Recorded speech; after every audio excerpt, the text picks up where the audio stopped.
মা, এ আবার কেমন আর্টিস্ট যার কোনো ফলোয়ার্সই নেই?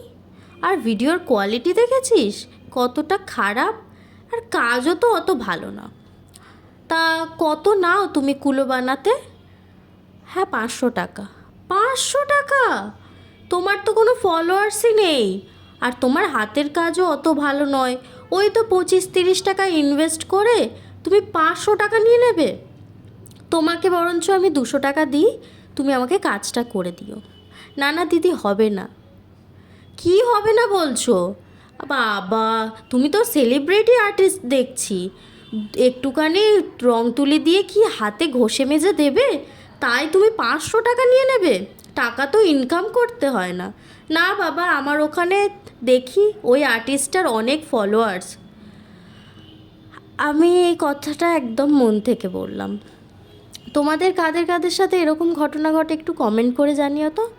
আর সবার আগে বলি, যাদের মাথায় এটা ঢুকে গেছে যে ফলোয়ার্স ভালো থাকলেই তবে তার হাতের কাজের দাম দেওয়া যাবে, নয়তো নয়, তো তাদেরকে বলি না আমার কাছে কোনো দিন তোমরা অর্ডার করো, আর না আমার সাথে এইসব নিয়ে ডিসকাশনে আসো, আমি একদম পছন্দ করি না। আর পারিশ্রমিকের কথা রয়ে গেল, আমি যেটা কাজ করি তার অনেক গুণ কম আমি আমার পারিশ্রমিক রাখি। প্রত্যেকটা আর্টিস্টই তাই করে, কারণ আর্টিস্টের দাম দেওয়ার না কখনো কারোর ক্ষমতা আছে, আর না থাকবে। তো কেমন হয়েছে পুরোটা অবশ্যই কিন্তু কমেন্ট করে জানিও। বাই।